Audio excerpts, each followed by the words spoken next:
Assalamualaikum warahmatullahi wabarakatuh. Waalaikumsalam Topik warahmatullahi yang wabarakatuh. kita bahas ini agak sensitif, Prof. Imam. Jadi karena banyak sekarang tumbuh perguruan tinggi yang luar biasa. Secara fisik luar biasa, bahkan kegiatannya juga luar biasa.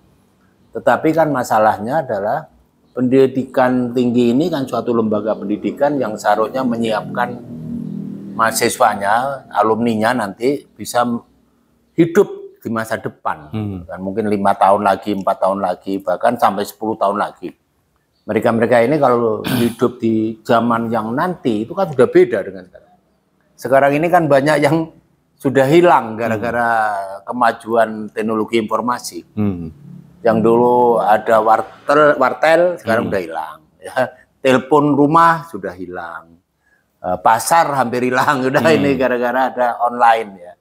Shopping, online shopping. Menurut jenengan perguruan tingginya seharusnya menyiapkan seperti apa? Memang ada beberapa perguruan tinggi yang sudah paham tentang itu dan harus mulai merubah strateginya, tapi ada banyak perguruan tinggi yang belum. Menurut jenengan seperti itu. Assalamualaikum warahmatullahi wabarakatuh. Waalaikumsalam. Menarik sekali Mas Habib memikirkan tentang lembaga pendidikan kita ini. Mas Habib mengatakan bahwa lembaga pendidikan sudah semakin banyak, termasuk juga perguruan tinggi. Kalau dulu tidak semua kota itu ada perguruan tinggi, paling-paling ya di kota-kota besar seperti misalnya kalau di Jawa Timur, Jember, Surabaya, Malang. Nah itu, kabupaten-kabupaten lain tidak punya. Sekarang kan semua sudah punya. Bahkan tidak di kota kabupaten, tapi juga di kecamatan-kecamatan sekarang sudah ada perguruan tinggi. Hanya itu bagus sebetulnya gejala itu, tetapi yang ditangkap itu rupanya hanya dari sisi simbol-simbolnya. Harus ada gedung, harus ada dosen. Ya disebut dosen itu ya boleh ya, tetapi jangan hanya dosen dalam pengertian yang formalitas, yang hanya lalu punya bergelar master, bergelar doktor gitu kan. Struktural. Ada kurikulumnya, ada laboratoriumnya, tapi juga laboratoriumnya ada perpustakaan misalnya, sebenarnya seperti itu. Dan itu kan kadang-kadang menjadi ada itu kan karena lagi-lagi karena hanya bersifat emosional itu Mas Habib.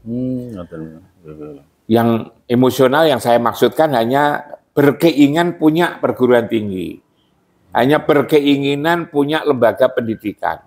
Tapi tidak dipikirkan sampai dibalik yang simbol-simbolik itu.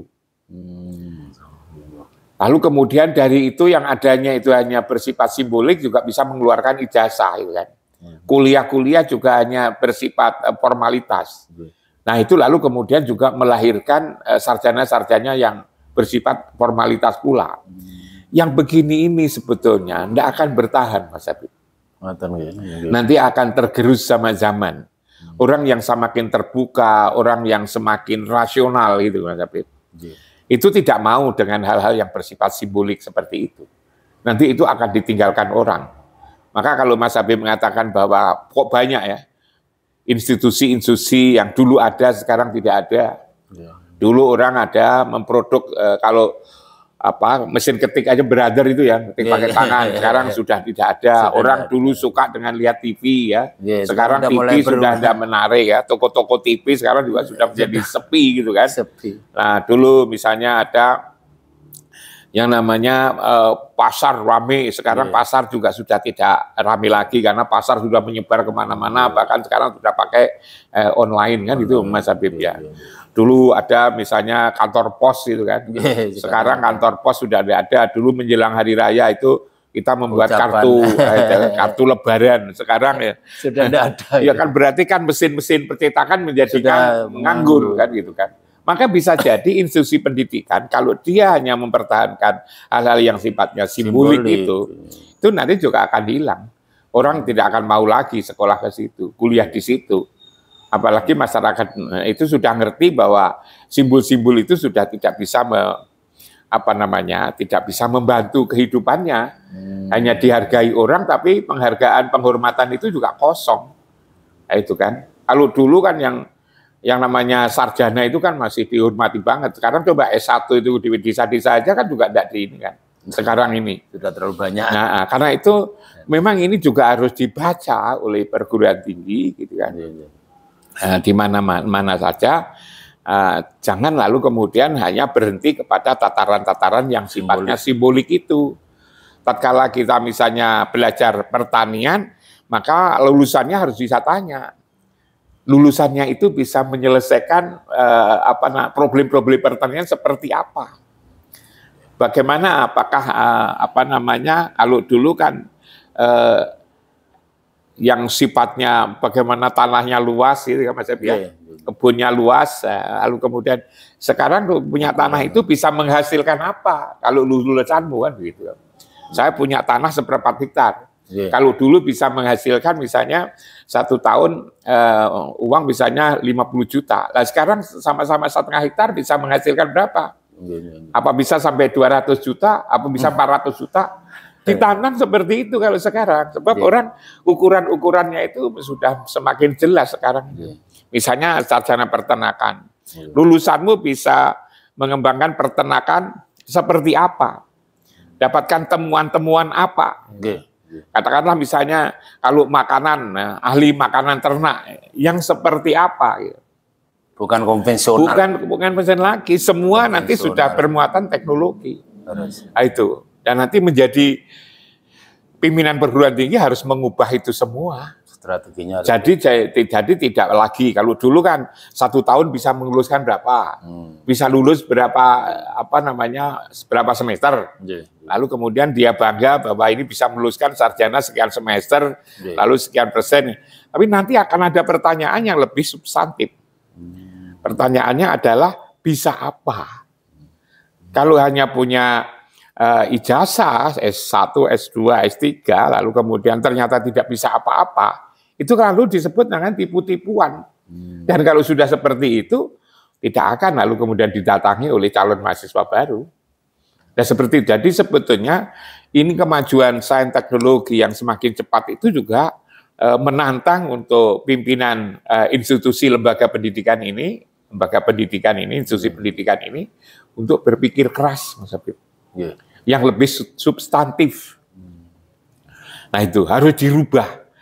Bagaimana, apakah cara kuliah yang hanya 8 semester itu memang harus dipertahankan? Apa kuliah itu kan juga ada pertanyaan. Sekarang kan, dulu kan ada, orang kan mesti pergi ke kampus. Sekarang kan orang kan tidak harus pergi ke kampus, bisa dapat informasi. Sekarang yang namanya Google saja kan sudah memberi informasi seperti itu kan. Google saja lah. Kalau hanya ke kampus lalu kemudian hanya diceritani seperti, uraikan seperti itu, orang kan berpikir. Daripada saya ke kampus bayar mahal-mahal kan itu, saya cukup aja belajar dari Google kan begitu. Nah hal-hal semacam ini memang harus dicarikan jalan keluar bagaimana sesungguhnya belajar yang memang diperlukan, gitu kan? Belajar yang diperlukan, belajar yang memerlukan guru, memerlukan pembimbing ya, yang namanya guru besar itu apa, gitu kan? Termasuk jenis-jenis pelajaran pun mungkin juga harus dirubah, gitu kan? Apa sih sesungguhnya pengetahuan yang harus lewat guru? Kalau hanya pengetahuan yang sifatnya informatif aja bisa mengambil di Google itu. Tanpa guru. Tapi yang tanpa guru, kalau tidak ada guru dia tidak bisa. Katakanlah misalnya biologi, matematika, fisika, kimia itu kan harus pakai guru, itu kan. Agama itu juga harus pakai guru loh. Kalau agama tidak pakai guru, tidak bisa sendiri sesungguhnya. Apalagi Al-Quran itu kan juga mengandung satu pemaknaan yang begitu banyak. Katakanlah dulu saya katakan bahwa Al-Quran itu banyak permisalan-permisalan itu kan. Tilkal amsal nadribua linas gitu, bahwa Quran itu banyak permisalan-permisalan yang tanpa guru tidak mungkin bisa dipahami secara benar. Apalagi lalu kemudian juga mengandung, kitab suci itu kan mengandung muatan sastra yang tinggi kan, itu harus ada guru, ada mursyid yang bisa menunjukin seperti itu. Harus dipilah-pilah. Mana yang pengetahuan-pengetahuan yang harus ada guru kan itu Mas. Nah, kalau tanpa guru saja bisa, lalu kemudian dipaksakan diajarkan situ, orang menjadi bosan gitu Mas. Apalagi gurunya ndak update. Apalagi yang sekarang itu dilakukan, yang dibutuhkan adalah keterampilan-keterampilan. Keterampilan-keterampilan itu tidak bisa hanya diceritani, tapi harus berlatih. latih. Kalau kita naik sepeda motor, kita menjadi sopir, nggak bisa hanya dikasih petunjuk bagaimana nyopir itu, tapi harus berlatih nyopir. Nah, hal ini saya dulu sudah pernah saya ceritakan sama Mas Habib, apa yang saya lihat di Moskow ya. Saya lihat bukan di Moskow, di apa itu Maroko. Oh, Maroko. Di Maroko itu kan ada provinsi yang bernama Susi, Mas Habib.